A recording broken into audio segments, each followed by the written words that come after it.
ოპოზიცია არ იღებს მონაწილეობას CSKO-ს ახალი თავმჯდომარის შერჩევასა და დამტკიცებაში აიხსნება მხოლოდ ორი მიზეზით.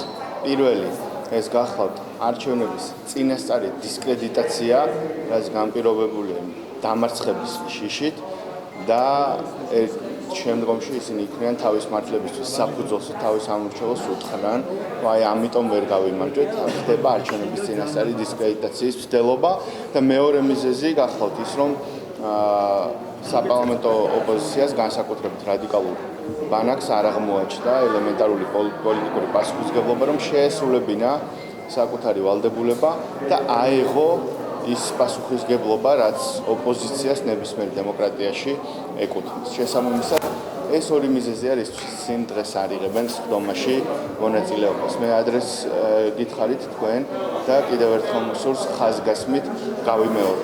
ხელისუფლება და ჩვენი საზოგადოება უზრუნველყოფთ არჩევნების გამჭვირვალე კონკურენტულ თავისუფალ გარემოში ჩატარებას, ერთი და მეორე ამ არჩევნების სტანდარტი, მისი თავისუფლების ხარისხი დღეს როგორც არასოდეს არის განპირობებული ახალი წესებით და რეგულაციებით, რაც ჩვენ მივიღეთ, რა თქმა უნდა, საარჩევნო ადმინისტრაციის ეფექტიან მუშაობასთან ერთად, თუმცა რომელიმე ერთი ადამიანის, თუნდაც ხელმძღვანელი პირის პიროვნული ფაქტორი და გავლენა საარჩევნო პროცესის მართვაზე და მის ჩატარებაზე არ იქნება ისეთი კრიტიკული და არ იქნება იმდენად ძლიერი, რაც საფუძველს მისცემს ოპოზიციას თქვას, რომ აი ამ ადამიანის ან სხვა ადამიანის ბრალი იყო ესა თუ ის საკითხი, რადგან ისინი ბრალდებებს უკვე წინასწარ აყენებენ. ესეც ნიშანდობლივია, თქვენ გახსოვთ, რომ საპარლამენტო არჩევნების შემდეგ ამ ოპოზიციამ ძალიან ხმამაღალი ბრალდება გააკეთა, თქვა, რომ არჩევნები გაყავდა,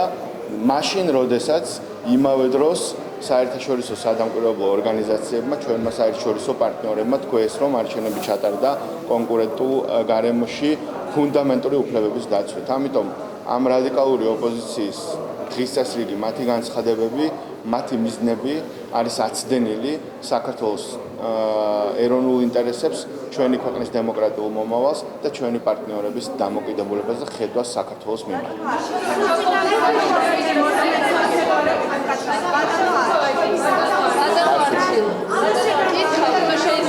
ჩანაწერები ჩემთვის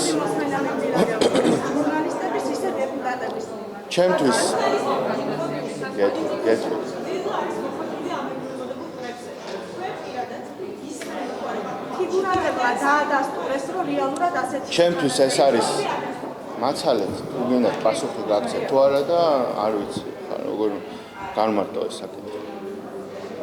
დავასრულეთ კითხვები. ჩემთვის ეს არის მორიგი fake news-ი და განსაკუთრებით გავრცელებული იმ არხისგან და იმ ეგრეთ წოდებული მედია მენეჯერისგან, რომელიც სინამდვილეში გახლავთ პოლიტიკური პარტიის, ოპოზიციური პარტიის და რადიკალური ოპოზიციის ერთ-ერთი ლიდერი. თქვენ გახსოვთ, რომ ნიკა გვარამია პირდაპირ ეთერში განაცხადა, რომ ის რუსთავი ორს და ჟურნალისტებს იყენებდა პოლიტიკური მიზნებისთვის და დღესაც გასაკვირი არ არის, როდესაც ზუსტად საარჩევნო პერიოდში და ზუსტად პოლიტიკური მიზნებით ის ახდენს ისეთი დეზინფორმაციის გავრცელებას, რომელსაც ყოველდღიურ რეჟიმში ჩვენ ხედავთ. ერთი, მეორე საზოგადოება შეგყავთ ერთი წამით, ეხლა დებატებში ხო არ ვართ ნინო დამასრულებინეთ და მე ჩამეკითხეთ ეხლა. მოგბრძანდით და მე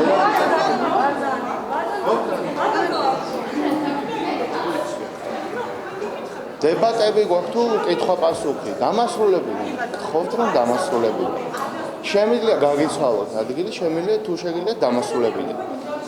ეს არის ჩემთვის მორიგი fake news-ი, განსაკუთრებით ნიკა გვარამიასგან, რომელიც რადიკალური ოპოზიციის ერთ-ერთი ლიდერია და როდესაც ქართულ მოუსმენთ თუნდაც 3 დღის წინ გააკეთა განცხადება და თავისი გადაწყვეტილება გაასაჯაროა, სწორედ ნიკა გვარამია გახლავთ პირველი, ვინც რადიკალური ოპოზიციის სახელით გამოეხმაურა მართლ პარტიას. მან პირდაპირ ეთერში განაცხადა, რომ ჟურნალისტებს და ტელევიზიას იყენებს პოლიტიკური მიზნებისთვის, რაც ვნახეთ, ეს გახლავთ მორიგი fake news-ი, ვინაიდან სინამდვილეში ჩანაწერები არ არის, ეს არის ტექსტები, რომელიც ნებისმიერ ადამიანს შეუძლია დაწეროს ნუჯუმ რა უთხრა ნუკს და გნუმ რა უთხრა ბნს ამის დაწერა შეუძლია ნებისმიერ ადამიანს ფურცელზე თუ მათ თუმცა არ უნდა გამოგვჩეს ყურადღებიდან რომ გადაცემა დაიწყო წინასწარი დაზღვევით ანუ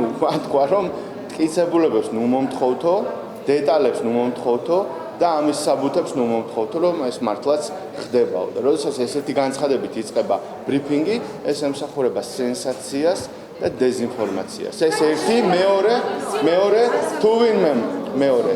თუ ვინმესთვის მართლა გახდა ცნობილი რაიმე კანონდარღვევის შესახებ ნებისმიერი სახელმწიფო დაწესებულების მხრიდან კანონით ყველა მოქალაქე ვალდებულია რომ ასეთი დოკუმენტაცია, ასეთი მტკიცებულებები მიაწოდოს საგამოძიებო ორგანოს და ტელევიზიის ეთერში ჭორაობის ნაცვლად და ამ ტექსტების კითხვის ნაცვლად რომელიც ვერც ერთი ქვეყნის თავისუფალ მედიის ეთერში, ვერც ერთი ქვეყნის პრესაში ვერ ნახავთ, რომ ადამიანების ეს პრეტენზია აქვს, რომ არის ტელევიზიის წარმომადგენელი მედია მენეჯერი იჯდეს ეთერში და კითხულობდეს აი ასეთ ტექსტებს, ამიტომ კიდევ ერთხელ ვამბობ, მას შემდეგ რაც ჩემი მეგობრების, თუნდაც ჩემი ოჯახის მიმართ ჩვენ ვნახეთ აბსოლუტური ყალბი დეზინფორმაციები და ფეიქ ნიუსები, არ უნდა გაგვიკვირდეს არც ეს, რა თქმა უნდა, ჩვენ ამ ყველაფერს ხვდებით მშვიდად,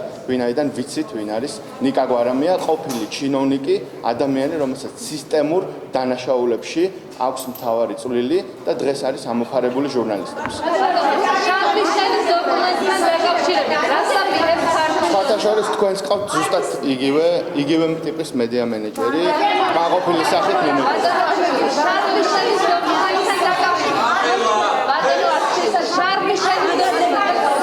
გავიგე მარტო მიშელი, გვარი გავიგე.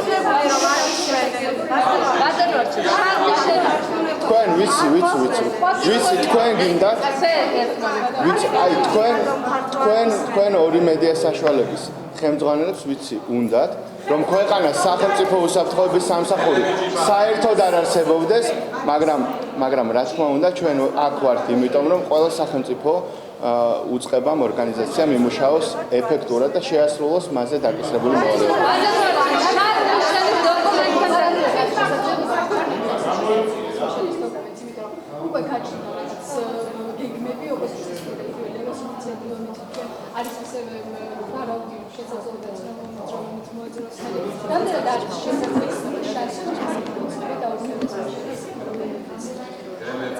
ამ შემთხვევაში ჩვენ დასაბრუნებელი არაფერი გვაქვს. ქართული ოცნება მიშელის შეთანხმებას თანმიმდევრულად ასრულებდა მთელი ამ თვეების განმავლობაში.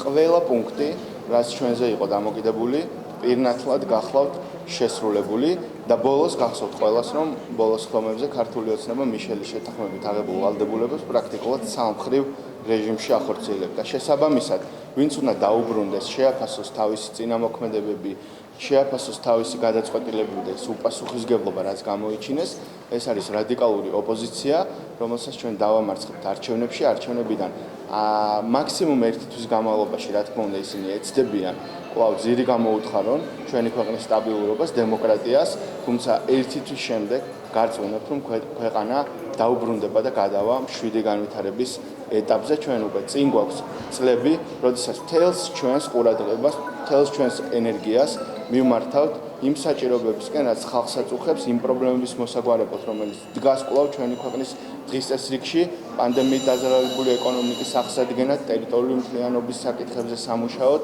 და რა თქმა უნდა, ეკონომიკური ზრდის უზრუნველსაყოფად. ამიტომ ეს არის ის, რაც უნდა გავიაროთ, როგორც ქვეყანა მის დემოკრატიული განვითარების ფაზაშია, რა თქმა უნდა, რადიკალური დღის წესრიგი ამ ქვეყანაში ვერასოდეს გაიმარჯვებს და სწორედ ქართული ოცნება გახლავთ ის პოლიტიკური პარტია, ვინც სტაბილურ, შვიდ და განვითარებად მომავალზე აიღებს პასუხისმგებლობას საზოგადოებასთან ერთად.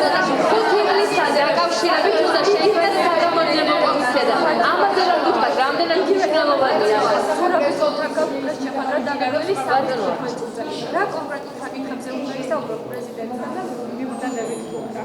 დიახ.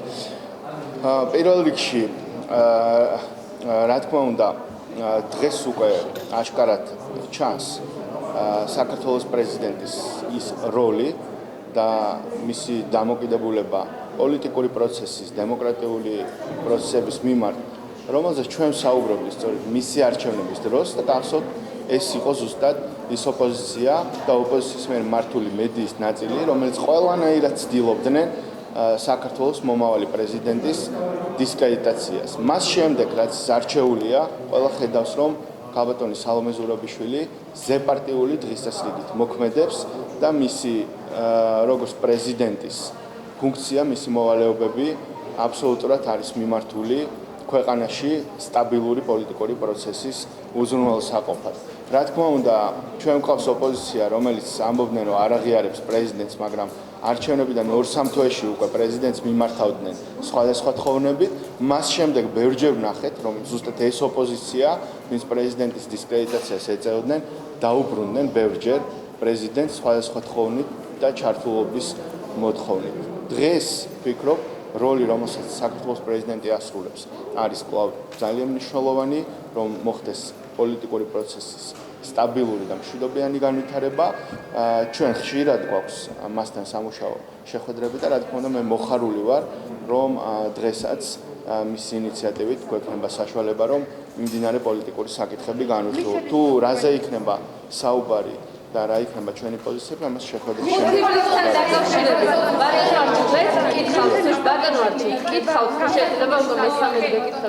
ბოდიში გამოვტოვეთ.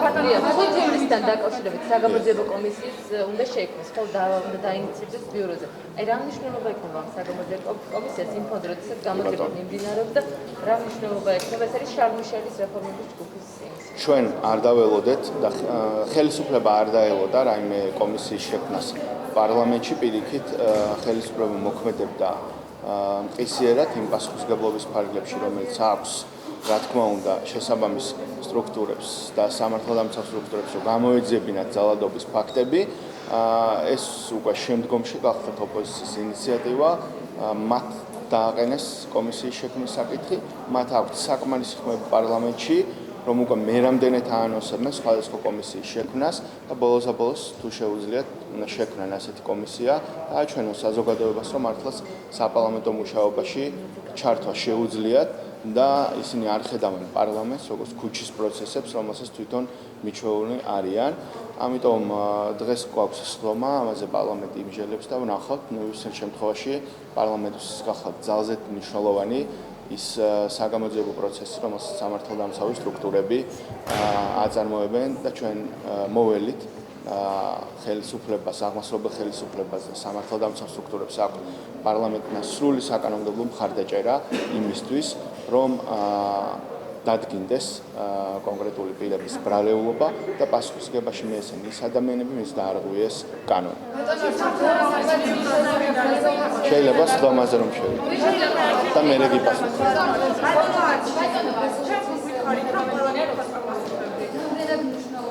ყველას კითხავს და არა ყველა კითხავს.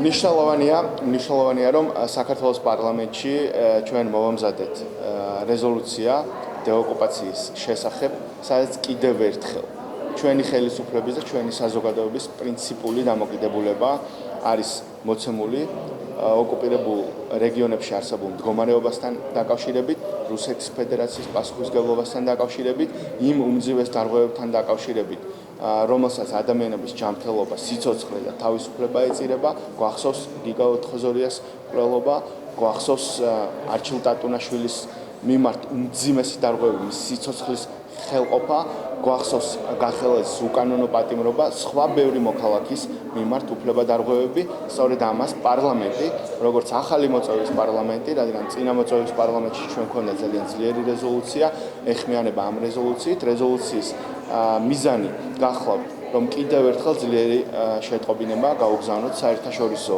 საზოგადოებას და ჩვენს მოქალაქეებს ვაჩვენოთ, რომ ოკუპაცია და ტერიტორიული მთლიანობა კვლავ დგას დღის წესრიგში პრიორიტეტულ ადგილას.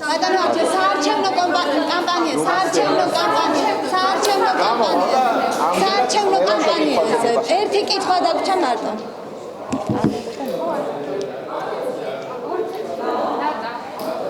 შენ